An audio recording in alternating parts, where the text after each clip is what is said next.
Hi, everyone. Welcome to DevRunner. My name is Paul. I'm an endurance runner and an RRCA certified running coach. And this is Subscriber Spotlight, where I have conversations with inspiring runners to motivate you on your running journey. My guest today is a runner, off-road cyclist, and fellow YouTube host hailing from the Philadelphia area. His detailed product reviews are top-notch, and his adventures sometimes border on insane, but they're always a lot of fun. So it's my pleasure to welcome the one and only TrailSage to the show. Sage, thank you so much for being here. How are you doing, man? Paul, it's an absolute honor. I don't know what to say. I hope I don't let you down. Oh, you couldn't do that, man. You are awesome. It is my honor to have you on the show. So I'm really looking forward to this conversation. Just to jump right in, sir, I'm hoping that you could give us just like a short bio, whatever you want people to know about you, like right up front. Just roll with it. All righty. My name is Sage. I'm a fasted athlete. I'm a content creator just like Paul. I'm half Japanese. I grew up and live currently on the East Coast in Philadelphia, as Paul mentioned. I love the outdoors, but I am deathly afraid of heights.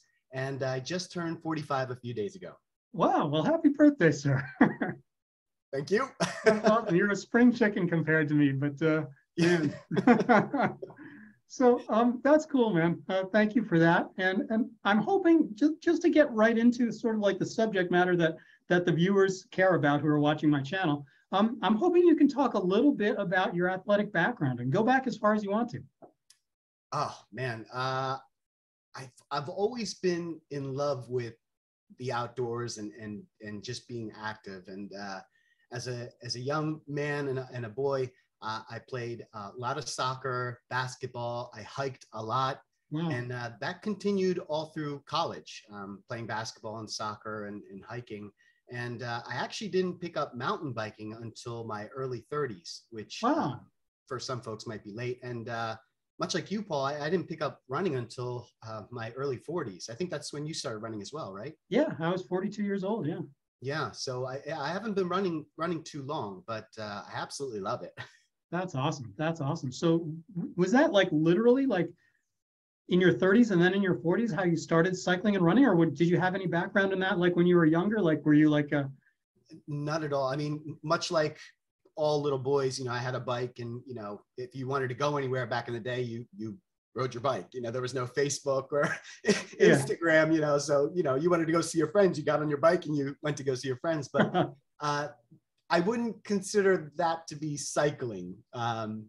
So yeah, I didn't actually start mountain biking until my early 30s, which I think is pretty late by most standards. So I had to play a lot of catch up.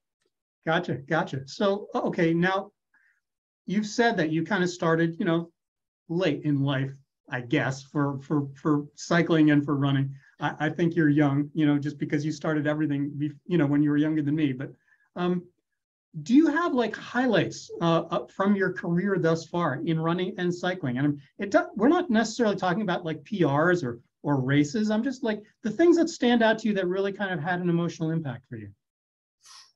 Wow. I think it's a tough question because I was trying to think about this a little bit. And, because I'm not a racer, I don't have like, back in 2010, I won the blah, blah, blah. I've done one running race and I used to race a little bit mountain biking. So those aren't really highlights, especially because I'm a terrible racer. I tend to go out really hard and then just, bonk at the end. So definitely not my highlights. I think an easy highlight for me is actually one that was most recent. And I was able to finally go out to the West Coast. And a lot of my latest POV videos are actually from that trip to Arizona. Yeah. One of my good buddies has a house out there. And so we were able to do some mountain biking, and man, just mind-blowing, right? It's like I'm so used to like the East Coast and we think like we have mountains here, and then you go out west and it's like, whoa. Yeah, those are mountains. Yeah, just I mean, right? It's like unbelievable. And then the terrain is like completely different.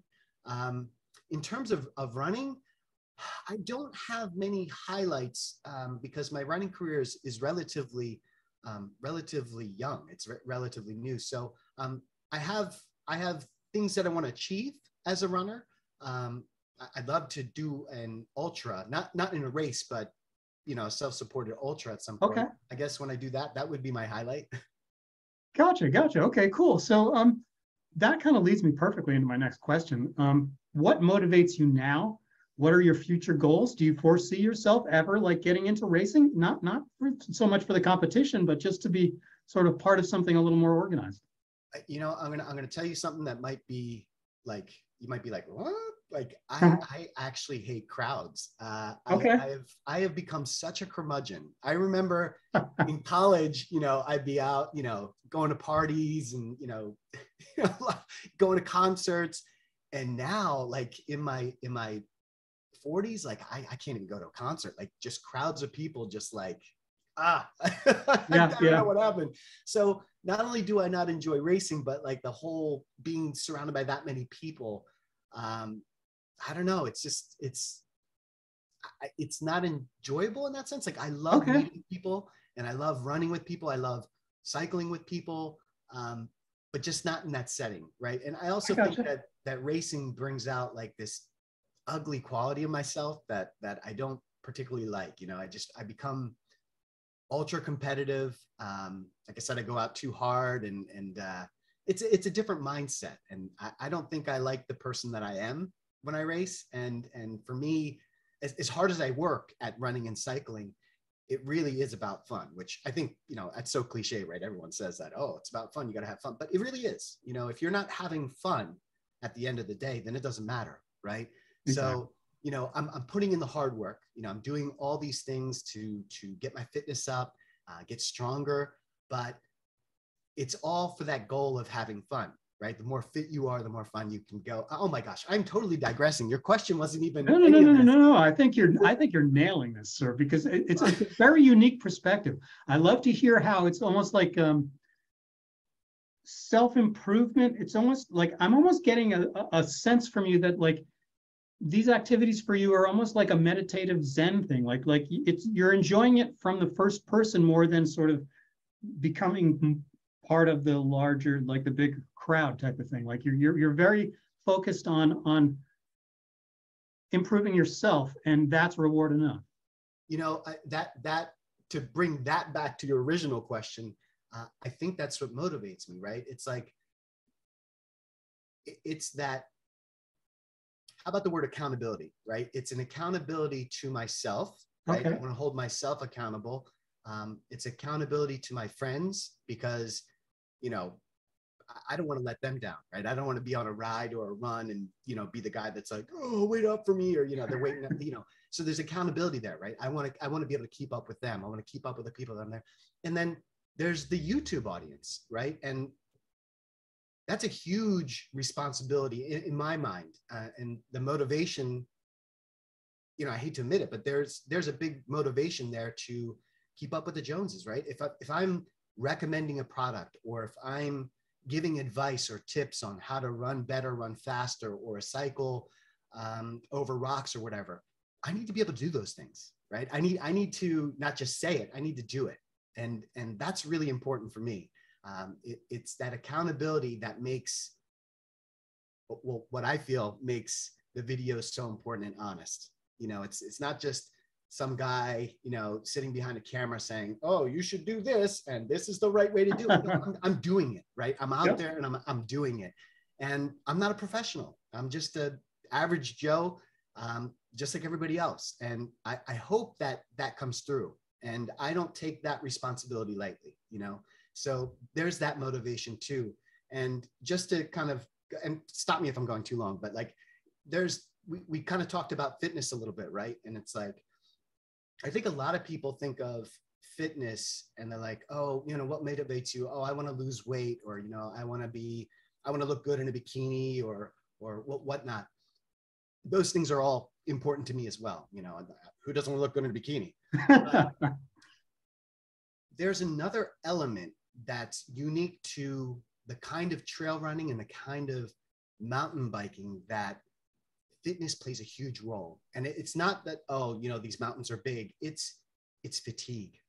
And fatigue leads to injuries. And I think, you know, in Fitness Friends, we kind of talked about, you know, me breaking my back and my ribs and my wrists and all that stuff. And that's because of fatigue. And if I'm not fit enough, then what happens is your mind starts to collapse on you, you know, so you get to the top of the climb. And usually when you get to the top of the climb, that means you have a pretty awesome descent. And the descent requires 100% focus, especially in mountain biking. On trail running, things are moving a little bit slower, but it usually means that your terrain is probably more technical as well, right? So in either case, in cycling, mountain biking, and trail running, you got to be dialed in up here. And if you're fatigued and you're out of shape, you can get seriously hurt. And the consequences are pretty serious. I mean, I broke my back. I mean, that's proof enough, right? Absolutely. I mean, take your eye off the prize for a hot second, it's over, you know, and you know, at our age, Paul, like we don't bounce back like we used to, right? We get hurt and it's like, you're out, you know? Oh, exactly. And I have to listen to my wife, like, I told you not to, you know, so it's in my favor to be as fit as possible. So I don't make those mistakes. That's awesome. That's awesome. And I think you're very self-aware. I think the way you perceive yourself is very much the way, at least I can, you know, speaking for myself, the way you are perceived by the YouTube audience, because you very much come across as an honest guy who is not going to just like try to sell something for the sake of it. I mean, you know, I don't want to go into the specifics of and date this video too much, but the last product review I watched you do just a couple of days ago, you not only do I love how technical you are in the way you test the products, but you are very honest. I mean, if something doesn't quite measure up, you're right there, and you share that opinion without like downing anything. You're always very positive, but you're very honest, and I very much appreciate that. And you know, so just a timeout here for everybody who doesn't already have themselves subscribed to Sage's channel. Just pause this for a minute, get over to his channel and get subscribed, because you know, everything that you just said, Sage, is true. You see so much great adventure on your channel, and I think the fact that you are self-aware in the sense of even knowing how important it is to be in shape, to not fatigue, like you said, is so important, especially in mountain biking, because you put out some videos that are just like, I'm not much of a cyclist or a biker. I mean, I own a bike, but it barely, you know, makes it out of the garage. But I am always constantly glued to your videos, because I see you doing things that would be like, oh my God, I couldn't do that. I couldn't deal with the stress of like some of the things that you pull off, and you always pull it off, and it's amazing to watch. So I don't know what direction I was rambling there, but I'm basically trying to get across the idea that your content is awesome. So thank you, Paul. That's very, very kind of you. And kind of continuing on that theme, it's one of the reasons why I include all my bloopers. You know, almost every video, there's very few videos I don't put bloopers in there, and it's because I need to keep it real. You know, talking about being honest, right? I'm not getting this stuff first try, and I think that's a problem, right? When there's an image that people are putting out onto Instagram, Facebook, YouTube, whatever it is, right? And it's like, oh, you know, look at that person doing these things, you know, blah blah blah, and oh, there's no, you don't know all the 13 tries it took to get to that point, you know. And while I can't put that in the main video, you know, I'll put some of my crashes in. I can't put all of them because then the video would be like 45 minutes long, but I'll put that in the bloopers. Like, I need to keep it real, right? I'm not getting this stuff first try. You know, you're seeing what I'm allowing you to see. Yeah. And that's a great responsibility too, right? It's like, I need to be honest with my audience, you know, and they need to be able to see me failing. You know, it's not all just successes. It's the blood, it's the sweat, it's all of that, you know. And for me, it goes back to that accountability, right? I'm being accountable to myself, and I'm being accountable to the audience, and I need them to be able to see that I'm just a regular Joe, and I'm making mistakes too, you know. But it's important to keep going and keep trying and doing it, and when you do succeed, it feels so good, right? And I'm hoping that people can get that from the video. They watch the video and they're like, you know what? I want to be able to do that too. I want to go run up that mountain. I want to go jump off those rocks. Well, guess what? You can. I mean, you're going to have to practice. You're going to have to get fit, right? We talked about that, but you're going to have to practice. But you can do it. I'm 45 and I'm scaling, cliffs and blah, blah, blah. And, I'm afraid of heights, but, push yourself. You can do it. It's all possible.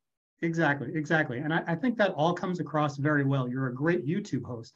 So having said that, sir, I'm very interested to know what got you interested in starting a YouTube channel. This is a deeper question than you probably are anticipating, but I actually went into a midlife crisis. I actually went to the doctor's today, Okay. and she was asking me, I have a bald spot that appeared. It's apparently like alopecia areata or something like that. And Okay. it happens because of stress. And like, it's like, I don't know if you could see it. It's like a little bit light right here. If I lifted my hair up, there's like a bald spot there, and I'm getting a bald spot in my beard. So Okay. I went to it all makes sense in a second. So I went to the doctor, and she was like, yeah, it's caused by stress and it's completely normal. And she's like, has anything stressful happened to you in the last year? And I was like, actually, yes. And so where is this going? It's going to the whole YouTube thing. I got a start working with my father, doing video production, website design, graphic design, yada, yada, yada. And that business has passed me by. I'm a dinosaur in my industry now. Nobody wants printed paper anymore. Everything's online, and everything that's online is done by WordPress and Wix. You don't need a website developer. And you have companies like Fiverr that are designing logos for $5. Like I can't compete with that. And what was happening was the business that was coming in started to become the things that I don't enjoy. Like I enjoy being creative, designing things, working with my hands, but more and more the business started turning to webcasting, streaming, and live production. Yeah. And I cannot stand live production, as you know, because we were talking before this Zoom recording. I get so nervous, for live production, and it's worse when you're behind the camera. When you're in front of the camera, you can kind of josh around, and you have someone to rescue you. But when you're working live production behind the camera, when stuff hits the fan, you're just, it's like crazy town. And I don't thrive in that. Like I cannot stand it. My dad is like, oh, you're so good at it, blah, blah, blah. But I don't enjoy it, Okay. And so where am I going with this? So a year ago, I decided, you know what, I don't want to do this anymore. And I told my dad, I'm kind of stepping away from the business, and I'll still take on projects here and there, but I'm primarily a YouTuber now. I'm trying to make it as a YouTuber, and the reason why the midlife crisis happened because I didn't realize how unhappy I was in my old job, and YouTube became this new outlet where Gotcha. I could be creative. I could create whatever I wanted, and do the things that I think I'm good at. I can design graphics and logos and create these videos, and more importantly, I can create it about things that I love. I love riding my bike. I love running. I love just being active, and so it's like both worlds, like, and it's like, wow, this is perfect. If I could make YouTube work, if I could get the channel to kind of take off, this would be the ideal job for me. Gotcha. Gotcha. Well, sir, I got to tell you, that enthusiasm comes across. I've already said all this, but I just want to hammer this home. You're a natural. And if the live thing is not for you, that's fine. You have to pursue the avenues that bring you happiness in life. Yep. But your videos are like these miniature masterpieces. And it's just, I wish you all the luck in the world. I want to do what I can to help to boost you, because you're doing it right. I saw that sort of magic in you, in your output. Oh, it's easily a year ago, if not more. You could see it starting to happen for you. You were like, you were inching in that direction, and now it's kind of like you've got it down. So just keep it coming, sir. Thanks, Paul. I'm going to switch gears a little bit here. Like, not some, I guess it's another gear switch, but it's kind of going back to what we were talking about before.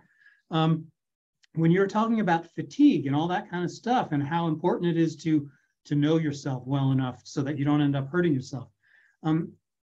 This is sort of like a hot button topic in the running and probably cycling world as well. But talk about strength training, cross training, how that plays into making sure that you're ready for the challenge at hand. Wow. Let's add one more layer to that, and being a fasted athlete. Okay. Right. So doing all those things and being fasted, right? It's like, it's mind blowing. It's so amazing. But yeah, there's so much work that goes into the training of it, and I'll spend, it's tough being dual sport. I'll just say dual sport. I don't know if that's actually a thing, but like, doing mountain biking and running, if you're doing just running, then you can break up your week pretty easily, right? You can have like, okay, these 2 days are my recovery days. These 2 days are my interval days, and blah, blah, blah. And so you can kind of break that up. When you're doing dual sport, it becomes a lot more difficult. And I'm not sure that's actually a good thing, right? Because it's kind of like the jack of all trades, master of nothing. It's hard to get really good at mountain biking or really good at running, because you're not able to focus all of your, I don't know what the word is. I'm not a wordsmith, but you're not able to focus all your energy. How about that? Yeah. Okay. All of your energy into just one sport. And so that's actually a negative. The good thing in my eyes is the cross training actually lends itself well between these two sports. And the things that I do for running directly helps the things that I'm doing in cycling, and vice versa. Now, they're completely different muscle groups, right? Like, I think a lot of people think, oh, running, it's legs, and oh, cycling, it's legs. And it's like, yes, but it's different parts of your legs. And the strength that I build in cycling actually doesn't help me in running. But there are things between the two that directly affect each other and actually help each other. Obviously, the most obvious one is aerobic ability, right? Like, just your fitness in general is heightened by doing both of these things. They're both very physical, right? Trail running is a very upper body and lower body thing. And mountain biking, not road cycling. Road cycling is very leg centric, but like mountain biking is very upper body. So there's a lot of core strength that's involved in both of these. And so training those two things and improving your core, improving your fitness have been great. And, I'll try and throw in intervals for both running and mountain biking, but I'll kind of do them every other week. So if I'm doing interval for running 1 week, then I'll do interval training for cycling the next week, and so on and so forth. Gotcha. And then to do that all fasted is just been awesome. We talked about we kind of touched on what do I want to have people get from the channel. Like, I'd love to kind of introduce that to people, right? I'm not saying this is the right way. That's not me. Like, what do I know? I'm not a doctor. I just want people to know that there's another way. It's not the right way. It's just, there's another way. And I haven't been able to figure out how to do that without upsetting people. It's like, it's almost like the vegan versus not vegan, and it's like, the people that are vegan are like, oh, you can't eat meat. And the people that are meat are like, it's like that. When you tell people that you're fasting, or and people are like, well, you're going to ruin your body. And, blah, blah, blah, and it's like this huge, so it's like such a delicate thing. But man, I've been doing this for 7 years, and I'm in the best shape of my life. And it's incredible. I'd love to the thing is, I'm not a technical person. Like, I can't get into the weeds of why things work, and I can't speak intelligently about fasting. So I've kind of avoided the topic a little bit, but I gotta tell you, it's been awesome, Paul.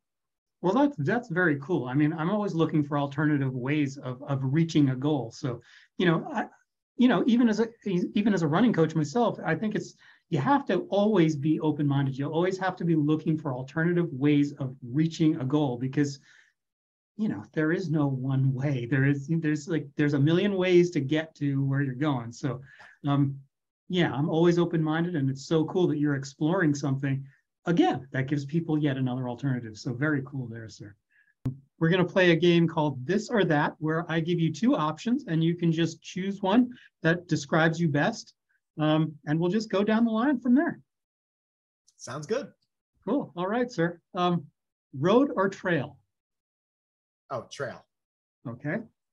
Training. Oh, should I elaborate on the answers? No. You don't have to do that. Okay. You don't have to do that. We'll just go down the line. But if there's something that's just killing you, you've got to elaborate. Then please do. It's trail all day. I love being on the trail. That's what I figured. Let's see. Training or racing? Training. Cool. Running or cycling? Gonna kill your audience, but cycling is my love. It's my first passion. But I love to run. I know it. That's cool. So last one, chains or belts?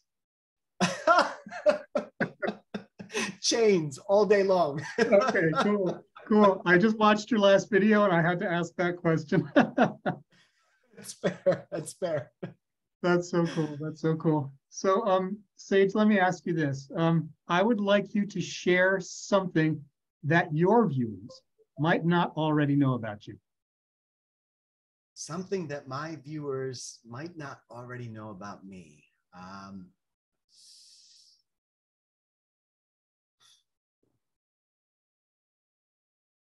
mean, we already talked about how much of a curmudgeon I am.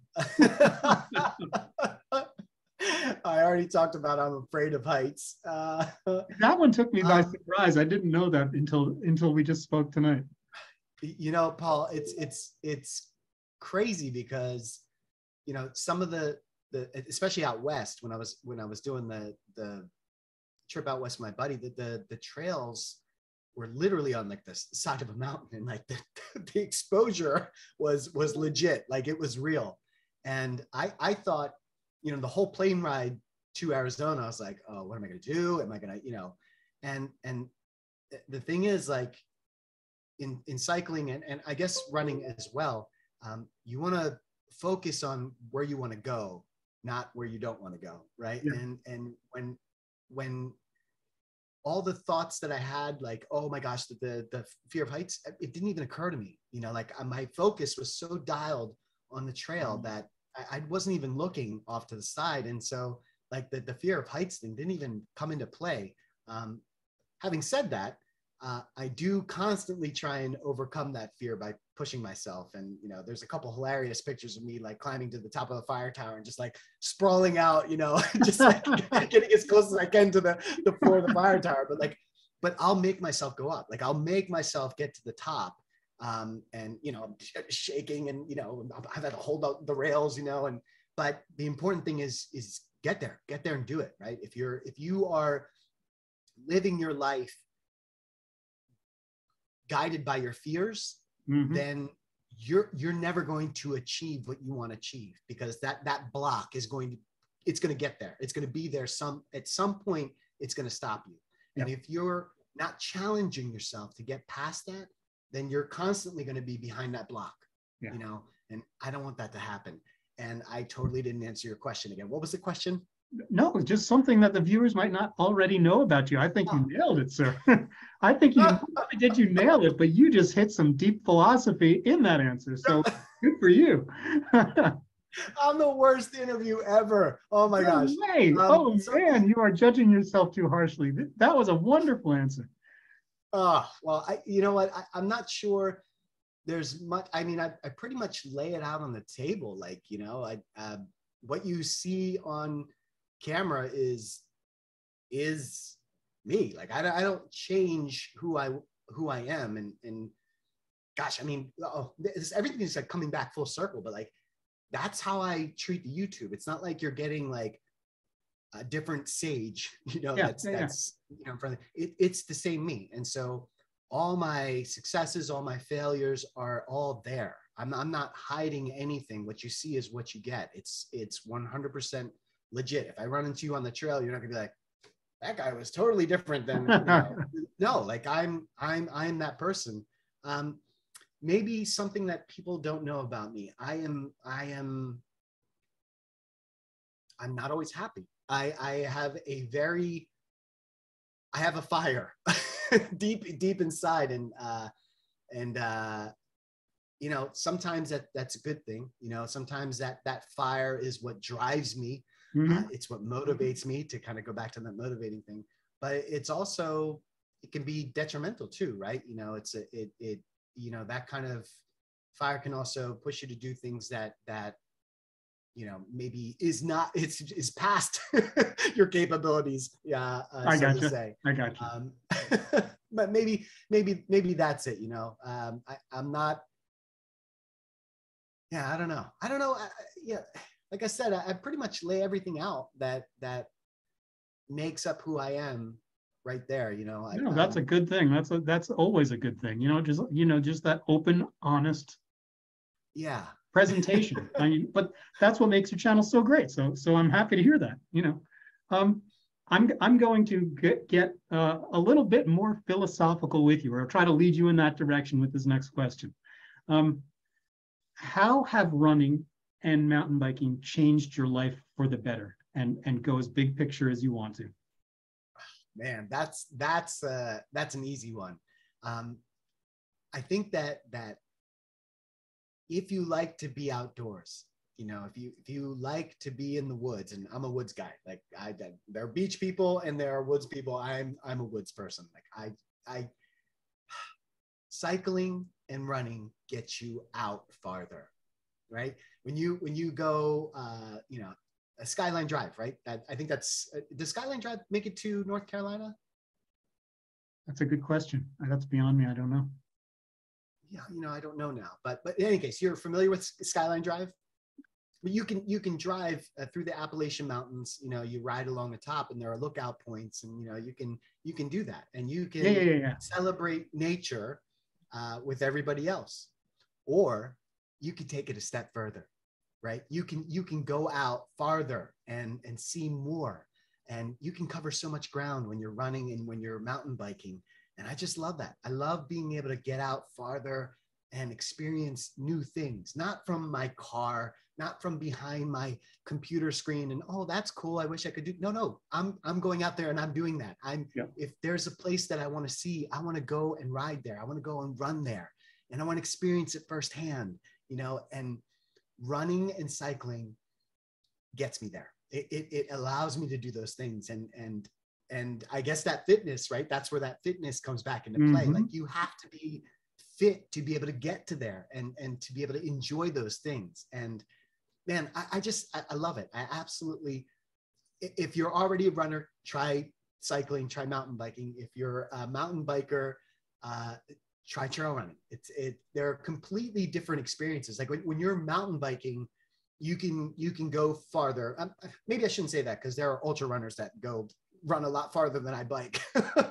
but in general, for the masses, you can normally go farther on your bike and than running. But the problem is you're going faster as well. So you're missing a lot of things. You're flying by. When you're running, you might not be able to go as far, but you're taking in a lot more. So you're observing and just you're just taking in a lot more. So there are advantages to both, but yeah, try them both. Absolutely. It's funny, just not to get too far off subject, but kind of what you're saying with moving fast on the bike as opposed to running, where you get to see more of the details of wherever you happen to be. Martin from the Determined Runner, I want to give him a shout out, because he was a former guest on Subscriber Spotlight, and he described the same thing, except instead of biking and running, he likened it to the whole slowing down and noticing more.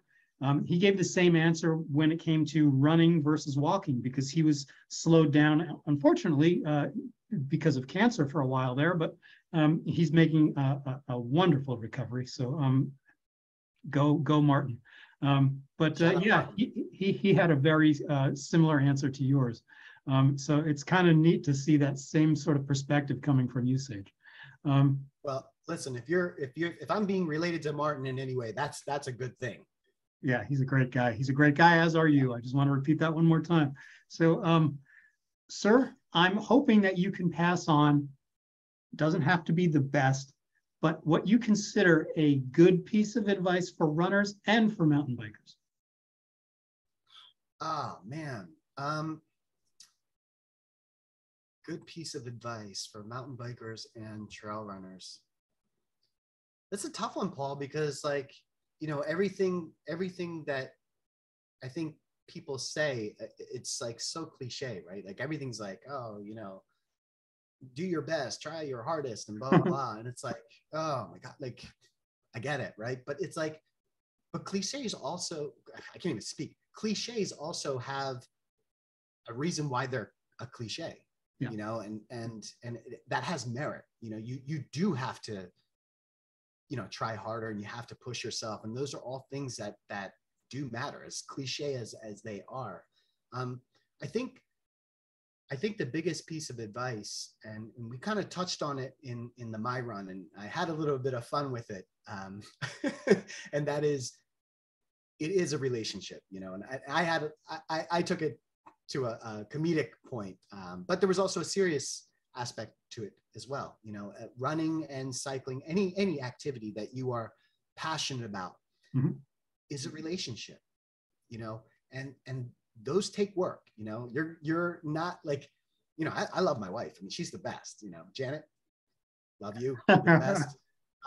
But it's not always peaches and cream, I mean, you have your ups and you have your downs, and running and cycling and whatever it is that you're passionate about are going to have those same things. You're going to go through super awesome highs. You're like, oh, that was a great run, and blah, blah, blah. And then you're going to have a run and you're just like, I'm the worst. I hate myself, blah, blah, blah. And it's like,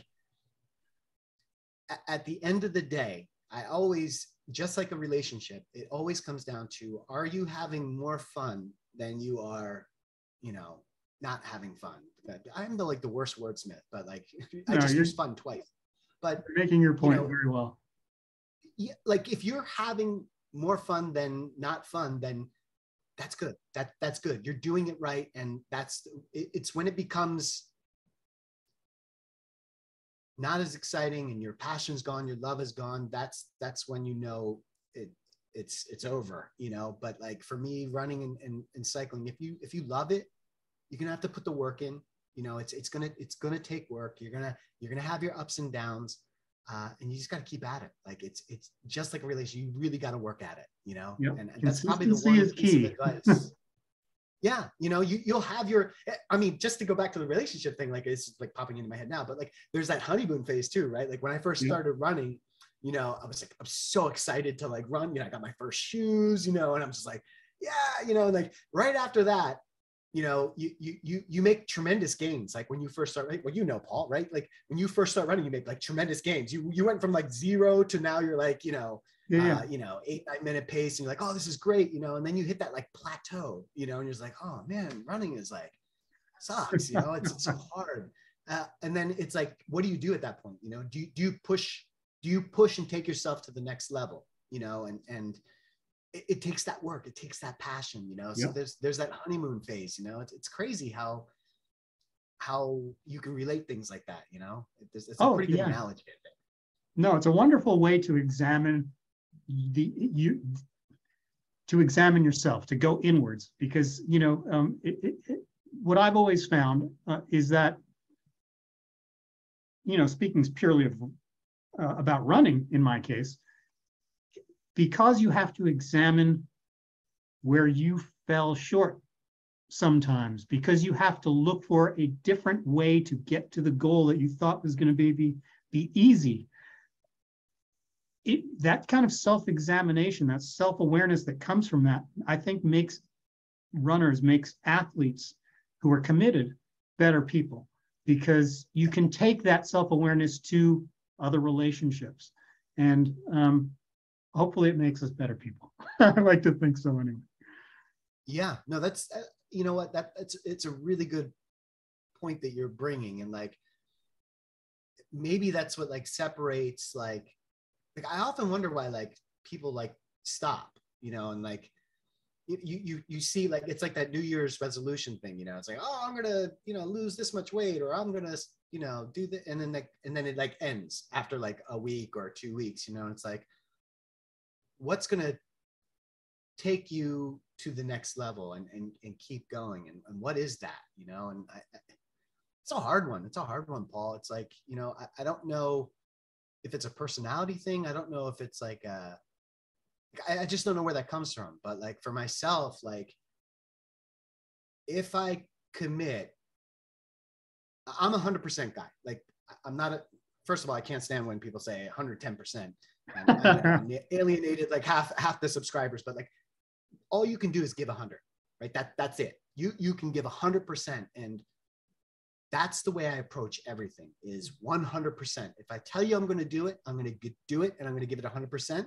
If I fail, whatever, I gave it 100%, you know, but like exactly. I committed myself to running, so I'm 100% in. And it's like, it drives my wife crazy, because it's like, you know, when I decided that I wanted to be a runner, I was like, I got to get new shoes, I got to get new pants, I got to get new tops. And it's like, I'm all in, you know, and she's like, the money is like flying out the door, you know, but that's what it takes. Like it takes, I'm sorry, I shouldn't say it that way. It doesn't take all the best gear. I certainly don't have the best gear, but there is an investment that you have to make in yourself, you know, and that includes having good shoes, having good shorts, having a good top, all that stuff, you know. And I believe that if you act like a runner, you're going to become a runner, right? Mm-hmm. If you got the good shoes, you're going to want to go out and run. If you exactly. got an old pair of crappy tennis shoes, what is this, 1980?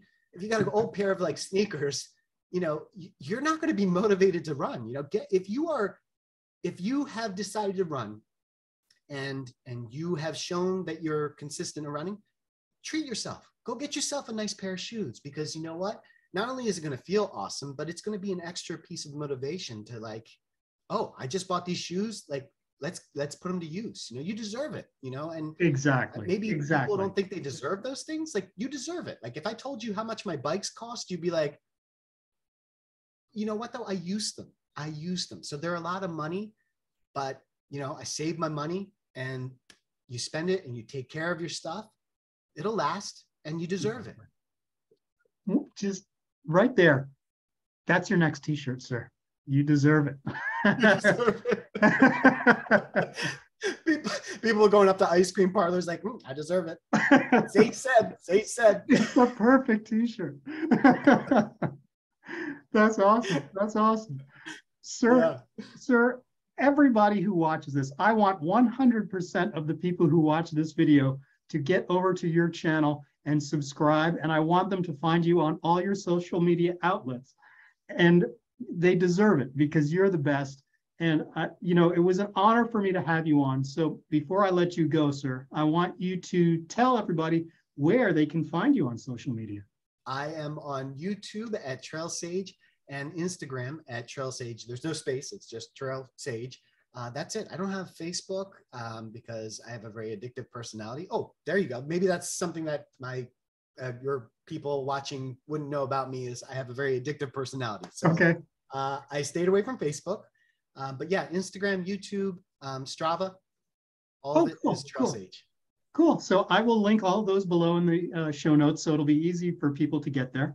And sir, once again, thank you for being here. It's been an absolute pleasure. You know, we were very friendly before this, so I was very happy that you accepted the invitation to do this. I really, really enjoyed the conversation, so thank you. Paul, was I the first mountain biker that you had on this? I believe so. I believe so. But you're also very much a runner, so hey. Cool. Thank you, sir. I hope you have a great night, and we'll talk again soon. Thanks, Paul. I really appreciate it.